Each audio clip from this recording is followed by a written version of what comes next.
Hey everybody, welcome back to another video. Let's talk about three major players in the world of cash management accounts, and that is Schwab, Fidelity, and Vanguard. So what does it mean for your cash? So let's put a real number on this right away because I want you to feel it before we go any further. Now, let's assume that you've got $30,000 just for the sake of simplicity between your emergency fund, short-term savings, and your daily spending account. The top options we're going to go through today are above 3.6. That's nearly 10 times more. The reason why most people are not using these accounts is not because it's complicated, it's because they're just unaware which of these three platforms was built for which job. And that's exactly what we're going to be covering in today's video. Now, here's the mental model that changes everything because most people think about their cash as one thing. It could be just your savings, right? Overall, one umbrella for everything. But one of the things I've learned is that cash is actually doing three separate jobs at the same time. And those jobs have different requirements. So, for example, on one side, you have your emergency fund, which needs to be safe, accessible fast, and earning something that is a competitive interest. The second category or the second job your cash is usually doing is your spending flow. That is for your daily, monthly expenses. And that is cash cycling through your bills and your daily life.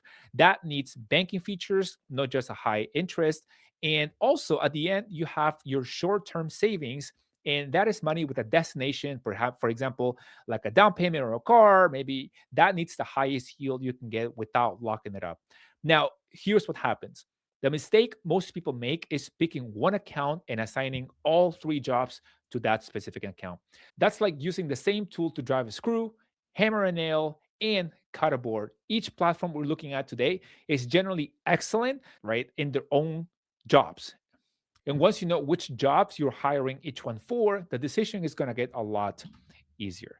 Now, I want to be direct about something here because I think it matters. Now, these three platforms right here look nearly identical when you are reading comparison articles online. You got same general categories, similar names, similar marketing, but underneath that, they work very differently, especially when it comes to what happens to your cash by default. Now, Fidelity, once you choose SPAXX, which is the money market fund that they give you as an option, that's the one that gives you the highest yield. It's automatic. You put your money in, it earns nowadays 3.29% with no further action required. That's once you set it up. Again, now, Vanguard's best yield options require a manual purchase and a $3,000 minimum. And Schwab, on the other hand, this is the one that catches people most off guard because Schwab's default bank sweep feature pays approximately 0.45% for most accounts.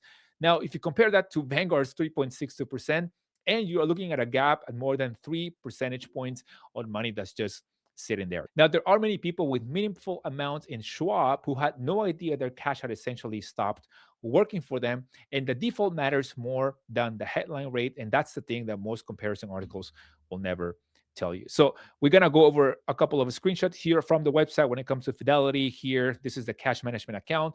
As you can see here, this is the money market option, the money market fund. I talked about this in the past here in the channel. So this is the one where you put your money in the government money market fund, for lack of a better word term. And this is the other option for the cash management feature, which is the FDIC sweep. And that one, of course, gives you a lower interest rate. So think of this as a regular savings account, this right here, and this is your money market fund with very, very low risk.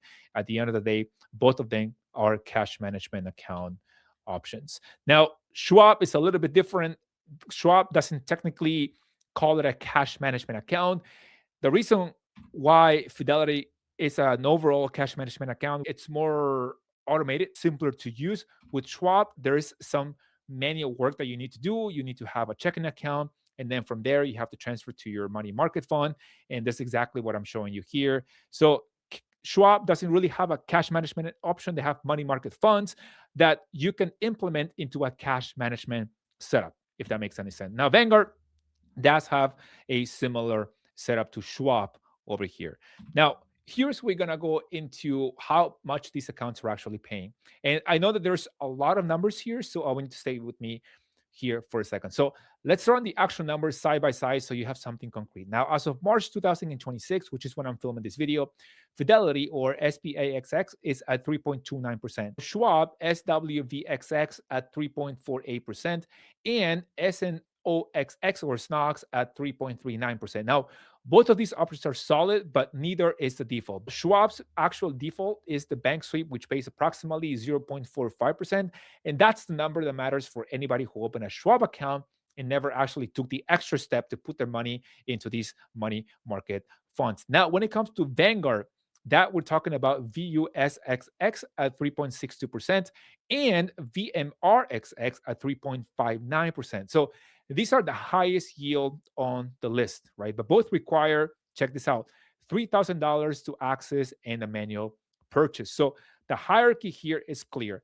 Vanguard has the highest yield ceiling, Fidelity has the best automatic yield, and Schwab has the best yield available. Now, if you know how to get it, that layering is exactly what determines which one is right for your situation and why the question of which account is best doesn't have a universal answer.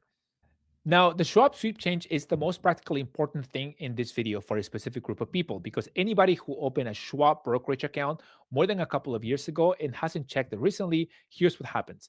Now, Schwab used to route idle cash into money market sweep funds automatically. They eliminated that as a default for most accounts. What replaced it is the bank sweep feature, which is currently paying approximately 0.45% for most account holders. That's not zero, right? But it's also a long way from a 3.48%. Now, the fix is generally very simple. Just go to your account, find your cash holdings, and if it's not already in SWVXX or SNOX, it only takes a couple of seconds. So if you're a Schwab user watching this right now, this is the most actionable thing in the entire video for your situation. Now, I want to make the dollar amount feel real rather than just absurd, right? So let's say $30,000 and you split it the way I actually think about it. So $15,000 in the emergency fund, $10,000 in building towards a down payment, and let's say $5,000 spending float. Now, at 0.39%, that full $30,000 earns you $117 a year. Now, if you go grab a nice dinner, that's roughly what your bank paid you to hold your money.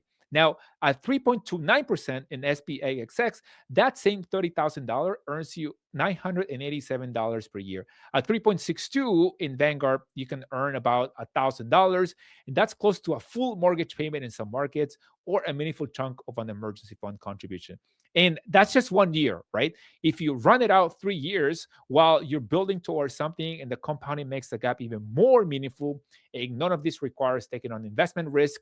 It requires opening the right account and setting it up once. Now, here's the thing. For the money you're actually circling through life, bills, subscriptions, daily spending, this is where the feature difference becomes the most practical because Fidelity is the cleanest setup for this job. Now, cash sweeps into SPAXX or SPACs automatically earn 3.29%. Now, debit card works globally with unlimited ATM reimbursements, and bill pay is built in. It's almost like having a regular checking account.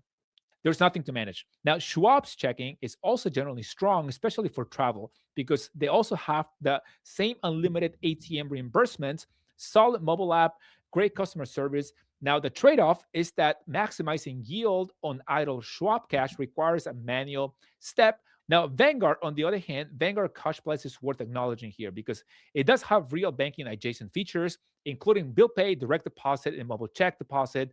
And if you're already at Vanguard and you just want to keep everything in one place, it does handle the bill pay side of your spending flow reasonably well. But there is no debit card and no ATM access. So for anything require physical spending, you will need a separate account. Now, that's a real limitation for daily use and worth knowing before you build your setup around it. Now, if your cash has a destination, for example, a down payment that you're building toward, perhaps a home renovation, a wedding, and you don't need to touch it every week, Vanguard's Treasury Money Market Fund is the strongest pure yield option on this list right at this moment because VUSXX at 3.62% as of March 2026. There is a $3,000 minimum and that is a threshold. So it's not for somebody that is just getting started. But if you're sitting on short-term savings goal above that amount, that yield difference adds up meaningfully over time. Now, it's worth being clear on the coverage because VUSXX is CIPC covered, not FDIC insured. And what that means is that is different from a bank deposit. It's not riskier in a practical day-to-day sense. There are treasury securities, but it's worth understanding the distinction before you move your money. Vanguard is a great option if you want to put your down payment holding account. The yield is real. The $3,000 minimum is achievable, especially if you're saving towards something that is meaningfully a lot, right? When it comes to your money, and keeping it separate from your spending money has psychological benefits as well. It puts more barriers between you and your money. And for many people, that works just fine.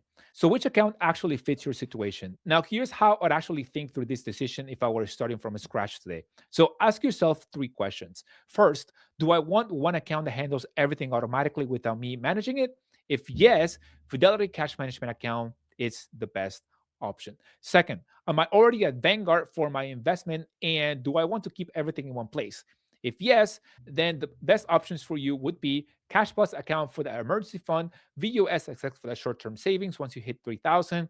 And third question is, am I using Schwab and happy with the platform? If yes, then keep it and just make sure that you log in today and verify that your cash is actually sitting in one of the money market funds, which is AWVXX or SNOX rather than the default bank sweep at 0.45%.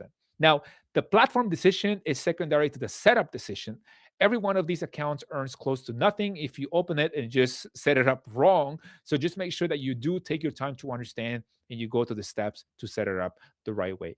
Every one of them earns meaningful interest if you take 20 minutes to do it correctly. Now, one thing I want to remind you here is that these rates that I've shown you today are just a snapshot. They're accurate as of today, March 21st, 2026, pulled directly from each of the platforms we talked about. But these are variable rates. They move when the Federal Reserve moves. If the Federal Reserve cuts rates in the back half of 2026, money market yields across all three platforms will drop. The spread between Fidelity, Schwab, Vanguard could either compress or widen within a single quarter.